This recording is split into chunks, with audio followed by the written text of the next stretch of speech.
వెళ్ళకూడదని వీరందరూ కూడా ఒక పెనుగులాట జరుగుతుంది అనేటువంటి అభిప్రాయం కూడా వస్తుంది. లేదు, ఇందాక ఈ ఘర్షణలు వైరుధ్యాలు ఇప్పుడు కొంచెం ప్రకోపిస్తున్న పరిస్థితి సహజంగా వస్తుంది. ఎందుకంటే రెండు విషయాలు ఇప్పుడు గుర్తింపుకు వస్తున్నాయి. ఒకటి, సంప్రదింపుల ప్రక్రియ అనివార్యం, ఇదేదో తక్షణం ప్రకటనలతో గడువులతో జరగబోయేది కాదనేది ఒకటి తెలుస్తుంది జనవరి 5 చర్చల తర్వాత. రెండో విషయం ఏంటంటే ఇందులో బాధ్యులుగా భాగస్వాములుగా ఉన్నటువంటి వీళ్ళందరిది అన్ని విషయాల్లో ఏకాభిప్రాయం లేదు, చాలా తీవ్రమైన భిన్నాభిప్రాయాలు. అందులో ముఖ్యంగా కాంగ్రెస్. మనం పదే రాజ్యాంగ సంక్షోభం అంటున్నాం. రాజ్యాంగ సంక్షోభం తెలుగుదేశం రాజీనామాల వల్ల రాదు, టీఆర్ఎస్ రాజీనామాల వల్ల రాదు, ఇది వరకు చేశారు వాళ్ళు. కాంగ్రెస్ రాజీనామాల వల్లనే రాజ్యాంగ సంక్షోభం వస్తుంది. అనే కాదు, సభ్యులు 157 మంది 10 మంది రాజీనామా చేస్తే ప్రభుత్వం దాని యొక్క ఆధిక్యత అప్పుడు సీమాంధ్రాలు చేసినప్పుడు కూడా ఈ సమస్య రావచ్చు. కానీ అప్పుడు సామూహికంగా చేయడం, దానివల్ల వెంటనే మళ్లీ పునరాలోచన, దీనివల్ల దాని స్వరూపం లేదు. ఇప్పుడు ఒక నెల కొంత గడిచిన తర్వాత ఒక క్రమంలో కనుక చేస్తే ఇప్పుడు తప్పనిసరిగా తెలుగుదేశం మళ్ళీ వెళ్తుంది. ప్రభుత్వం సంక్షోభంలో పడింది. అందుకనే కాంగ్రెస్ తెలుగుదేశం మధ్య తీవ్రమైన ఘర్షణ. ఇప్పుడు తెలుగుదేశం వాళ్ళు ఎక్కువగా మన రాజ్యాంగ సంక్షోభం సృష్టించాలంటారు. ఏ భాషలో మాట్లాడినా కాంగ్రెస్ వాళ్ళు రాజీనామాలను కొంచెం మెత్తగపడి. టీఆర్ఎస్ పరిస్థితి వేరు. టీఆర్ఎస్ ది ప్రధాన కార్యక్రమం, ఏకాంశ కార్యక్రమం తెలంగాణ. దాన్ని వాళ్ళు తెచ్చారు. అది రాగానే ఈ ప్రధాన పార్టీలు రెండు రంగం మీదకి వచ్చి దాన్ని తమ కీర్తి తమకు రావాలని కాంగ్రెస్ సహజంగా మొన్న ఆయన అంటున్నాడు, పండింది మా చేతిలో రాయింది, వేరే వాళ్ళ చేతిలో పెట్టేటట్టుగా మేము ఎందుకు కొడతాం, సరిగ్గా మా చేతుల్లో పెట్టేటట్టు మేము కొడతాం. ఇవి రాజకీయాల్లో ఘర్షణలు ఉండకుండా పోయి. అందుకని రాజేశ్వరరావు గారు 1-2 సార్లు అంటారు. అంత ఏకోన్ముఖంగా అంత వెళ్ళగలిగినటువంటి పరిస్థితి కూడా అక్కడ లేదు. వీటిని ఎలా పరిష్కరించుకుంటారో మనం చూడాల్సి ఉంటుంది. రెండోది, ఇంత సమయం పడుతున్నప్పుడు ఉద్రేకాలు ఉద్రిక్తతల కంటే ఒక దీర్ఘకాలికమైన దశల వారి ఉద్యమంగా ఇది ముందుకు పోక తప్పదనే వాస్తవాన్ని కూడా బహుశా ఈ పార్టీలన్నీ కూడా గుర్తిస్తారని మనం అనుకోవాల్సి వస్తుంది.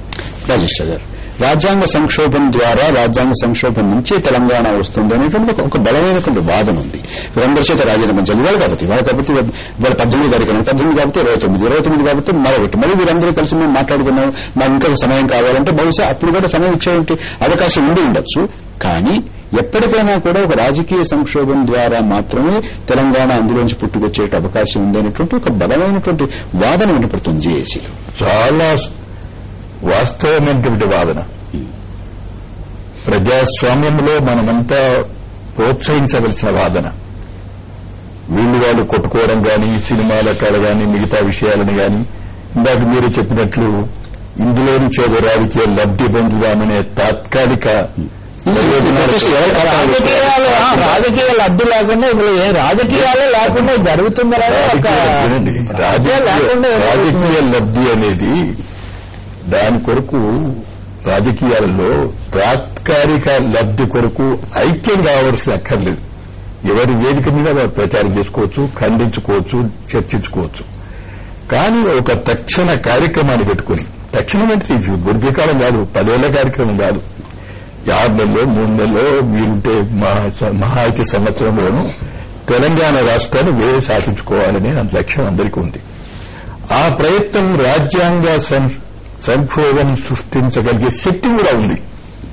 జానారెడ్డి గారు చెప్పినట్లు కాంగ్రెస్ పార్టీ వారు కనుక సమైక్యంగా వస్తే కేవలం తెలుగుదేశం 39 మంది ఉన్నారు, టీఆర్ఎస్ 10 మంది ఉన్నారు, కమ్యూనిస్ట్ 4 ఉన్నారు, బీజేపీ 2 ఉన్నారు.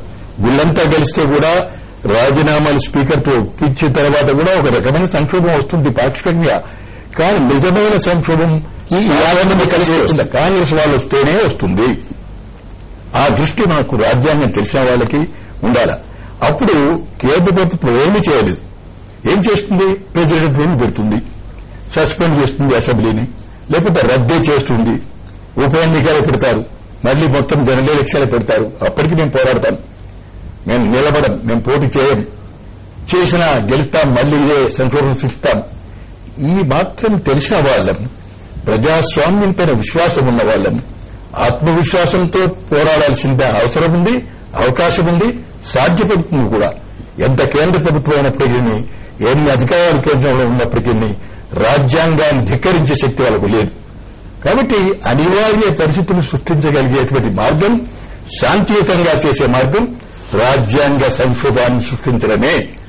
దానిపైకి అందరూ ఓవరు ముందరున్నారు, ఓవరు కాస్త వెనుక ఉన్నారు, కాస్త సమయం కోరుతున్నారు. కానివ్వండి, ఇంకొక విషయం మీదకి వెళ్దాం. వెంకటరమారెడ్డి గారు, ముఖేష్ గౌడ్ గారు చెప్పినటువంటి మాటలు మీరు విన్నారు, ముందు మనం ప్లే చేశాం. ఇప్పుడే ఇలా చేస్తున్నారు, అదర్ సినిమాకు వెళ్ళొద్దంటున్నారు, అందరూ బహిష్కరించాలంటున్నారు, ఎక్కడెక్కడ చూపించకూడదంటున్నారు, రకరకాలైన మాటలు మాట్లాడి ఇప్పుడే ఇలా అంటున్నారు. నిజంగా వీళ్ళు గనక తెలంగాణ వచ్చేస్తే ఇక్కడ ఎవరైనా బతకనిస్తారా అనేటువంటి పాట మాట్లాడుతున్నారు. ఆయన ఒక తెలంగాణలో పుట్టినటువంటి నాయకుడిగా ఇక్కడ నుంచి ప్రాతినిధ్యం వహిస్తూ మంత్రి అయి ఇక్కడ మాట్లాడినటువంటి మాట అది ఏదో ఉద్దేశపూర్వకంగా ఎవరిని ఇబ్బంది పెట్టండి, ఏదో ఎమోషనల్ గా ఎవరో మాట్లాడిన దాన్ని మొత్తం ఇక్కడ తెలంగాణలో ఉండేటువంటి ప్రతి నాయకుడు ప్రతి ప్రజలు ఆ రకంగా మాట్లాడితే అనుకోవడం సరైనది కాదు. ఇప్పటికే సినిమాల విషయంలో కూడా అది ఒకసారి ఆలోచన చేయాలి. సినిమాలను ఆరంభించకూడదు అనేది సరైనది కాదు. ఎందుకంటే సినిమా అనేది అతి పేదవాళ్ళకు కానీ లేకపోతే ఎవరికైనా కొంత ఎంటర్టైన్మెంట్ కి ఒక అవకాశం. దానివల్ల డైరెక్ట్ ఇండైరెక్ట్ గా చాలా మంది జీవనం కొనసాగిస్తున్నారు కాబట్టి దానిపైన ఎలాంటి డిస్ప్యూట్ లేదు, సినిమాలు నడవాలి. కానీ వాళ్ళు నడిచే నేపథ్యంలో కూడా వాళ్ళు ఒక ప్రాంతం వైపు కాకుండా వాళ్ళొక నటులుగా వారి యొక్క పరిధిలో వారు ఉంటే బాగుంటుంది. ఒక నటుడు వచ్చి ఛాలెంజ్లు చేయడం, ఒక నటుడు వచ్చి ఇంకో రకంగా మాట్లాడడం కాకుండా వాళ్ళ సినిమా వాళ్ళు అందరూ మా ప్రజలే, అన్ని వర్గాల వాళ్ళని సమదృష్టితో చూస్తా ఉన్నటువంటి మాటతో ఉన్నప్పుడు బాగుంటుంది. ముఖేష్ గౌడ్ గారు ఆ రకంగా ఇక్కడ అసలు సెటిలర్ అనే పదాన్ని వాడకూడదని కూడా మేము సెటిలర్స్ గారు వాళ్ళు కూడా మాతో సహజనం కల్పిస్తున్నటువంటి సోదరులే. మరి ముఖేష్ గౌడ్ గారు ఆ రకంగా మాట్లాడి మరి మళ్ళీ వాళ్ళు హైదరాబాద్ యూనిట్ పెట్టారు. ఇందులో ఒక్కొక్కరికి ఒక్కొక్క రకమైన ఇంట్రెస్ట్లు ఉన్నాయి. అన్ని ఇంట్రెస్ట్లు పక్కకు పెట్టి అందరూ కూడా తెలంగాణ ఇంట్రెస్ట్ లో ఉంటే ఈ సమస్యలు ఉంటే ఎవరు కూడా అనుమానపడాల్సిన అవసరం లేదు. అందరం కూడా కలిసే జీవిస్తాం. ఇది ఇప్పుడేదో తెలంగాణలో అనగానే వాళ్ళని ఏదో రకంగా చూస్తామనడానికి సరైనది కాదు. ఎవరో విద్యార్థులు మాట్లాడినా ఎవరో ఇంకో ఎమోషనల్ మాట్లాడినా అవన్నీ కూడా టేక్ ఇట్ గ్రాంటెడ్ కాకుండా అవన్నీ ఎమోషనల్ మాట్లాడిన మాటలు గుర్తించాలని నేను జగదీష్ రెడ్డి గారు. వాస్తవానికి ముఖేష్ గారు ఇప్పుడు నేను వచ్చేప్పుడు చూసినాడు. ఒక క్షణం జగదీష్ రెడ్డి గారు, జేఏసీ సమావేశం పూర్తయింది. జేఏసీ సమావేశంలో తీసుకున్నటువంటి నిర్ణయాలు, చేసినటువంటి తీర్మానాలను ప్రొఫెసర్ కోదండరాం పాత్రికేయులకు వివరిస్తారు. అది ప్రత్యక్షంగా చూద్దాం. పార్టీలలో ప్రతినిధులు హాజరైన వాళ్ళు తీసుకున్న నిర్ణయాలు ఏంటంటే తెలంగాణ రాష్ట్ర ఏర్పాటుపై కేంద్ర ప్రభుత్వం కాలపరిమితితో కూడిన స్పష్టమైన పథకాలను జనవరి 23 నాటికి జారీ చేయకుంటే ఎంపీలు, ఎమ్మెల్యేలు, ఎమ్మెల్సీలు, మున్సిపల్ చైర్మన్లు, సర్పంచ్లు, ఎంపీటీసీలు, ఎస్పీటీసీలు, కార్పొరేషన్ మేయర్లు, జిల్లా పరిషత్ చైర్మన్లు సమర్పించిన రాజీనామాలను 29 నాటికి ఆమోదింపజేసుకుంటారని జేఏసీ ఏకగ్రీవంగా తీర్మానించింది. తెలంగాణ ప్రతినిధులు చేసిన ప్రకటనను అనుసరించి మొత్తం కేసులను ఎత్తివేయాలని సభ తీర్మానిస్తున్నారు. తెలంగాణలో మాత్రమే ప్రభుత్వం కావాలని సెలవులు ప్రకటించినందున ఇక్కడ డిగ్రీ, జూనియర్ కాలేజీలు సెలవులు పూర్తి కాలేదు. సిలబస్ పూర్తయిన తర్వాతనే పరీక్షలు జరగాలని సభ డిమాండ్ చేస్తున్నారు. ప్రతి పబ్లిక్ అభిమానులు తెలంగాణ దీక్షల శిబిరాలను నిర్వహించాలని, ర్యాలీలు, వర్చువల్ జీవితాన్ని నిర్వహించాలని సభ తీర్మానిస్తున్నది. హైదరాబాద్ లో జరిగే ఈ దీక్షా శిబిరాలను ఎమ్మెల్యేలు, ఎమ్మెల్సీలు, ఎంపీలు పాల్గొంటారు. జిల్లాలలో ఎంపీ చైర్మన్లు, మున్సిపల్ చైర్మన్లు, ఎంపీపీలు, ఎంపీటీసీలు, డెప్యూటీసీలు పాల్గొంటారు. 16 నుంచి 28 వరకు ఈ దీక్షా శిబిరాలు కొనసాగుతారు. రోజుకు హైదరాబాద్ లో రోజుకు కనీసంగా 5 ప్రజాప్రతినిధులు ఈ దీక్షా శిబిరాల్లో పాల్గొంటారు. తెలంగాణలో ప్రజల వినియోగం దాకా ప్రతి ఇంటి మీద తెలంగాణ జెండాలు, తెలంగాణ రాష్ట్ర ఢిల్లీ పార్లమెంట్లో ప్రవేశించేదాకా ప్రతి ఇంటి మీద తెలంగాణ జెండాలు విధిగాయాలి. ప్రతి వాహనం మీద తీసి జై తెలంగాణ నినాదం స్టిక్కర్లు అంటించుకోవాలి. ప్రతి ఇంటి పేరు మీద జై తెలంగాణ నినాదం రాసుకోవాలి. ప్రతి ఉద్యోగి అన్నదాన్ని వహించి విలువ కాపాడాలి. ప్రతి ఇంటి ముందు జై తెలంగాణ ముగ్గు వేయాలి. పిల్లలు ప్రపంచంపై జై తెలంగాణ నినాదం కావాలి. విద్యార్థులు స్కూళ్లలో అన్ని కార్యక్రమాలను తెలంగాణ తల్లి ఏదైతే ప్రారంభించాలి. ఇప్పటివరకు స్కూళ్లలో బాగుతున్నారు. మిగతా అన్ని కార్యక్రమాలను కూడా తెలంగాణ తల్లి ఏదైతే ప్రారంభించాలి.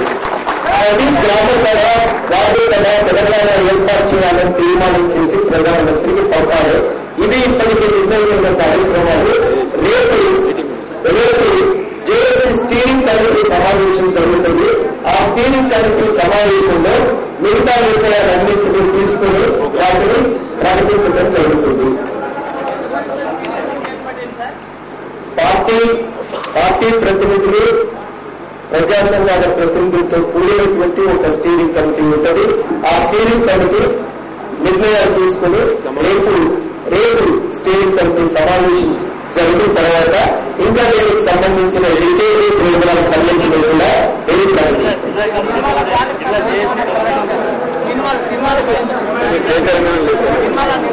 సినిమాలకు సంబంధించి కానీ ఇతర వ్యాపార వ్యవహారాలకు సంబంధించి కానీ నేను చెప్పింది ఏంటంటే తెలంగాణ ఆకాంక్షలు రాజకీయంగా అడ్డు వెళ్తున్నటువంటి వ్యక్తుల, సంస్థల, వ్యాపారాల వస్తువులను, సేవలను మాత్రమే బహిష్కరించాలని, ఇతర వ్యక్తుల జోలికి పోవద్దని చెప్పి మేము స్పష్టంగా విజ్ఞప్తి చేస్తున్నాం.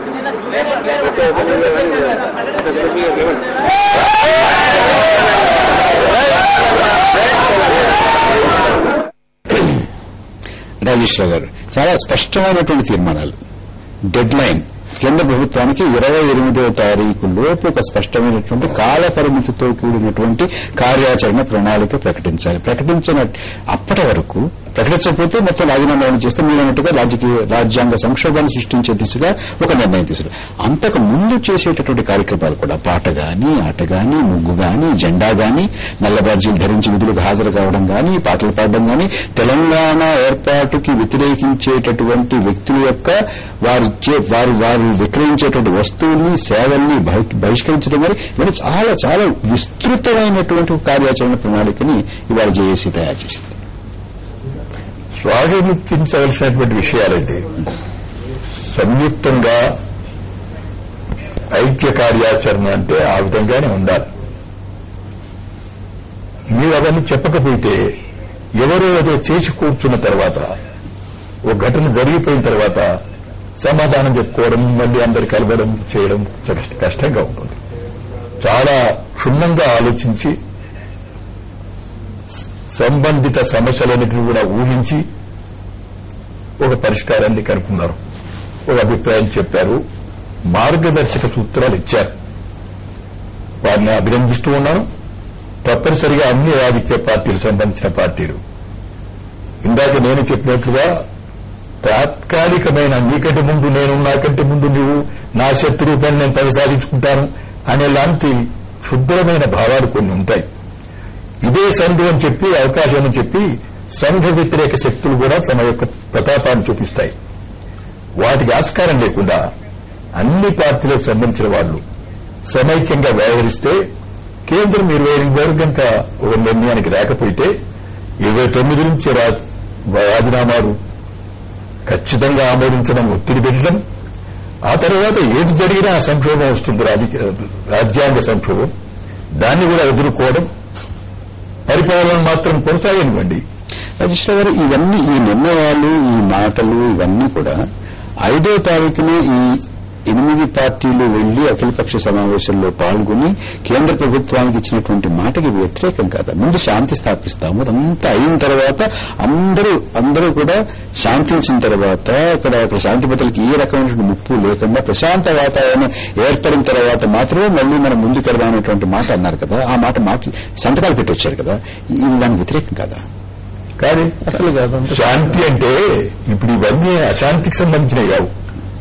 మీరు చెప్పారు కదా, ప్రశాంతంగా నిర్వహించవలసిన బాధ్యతలు.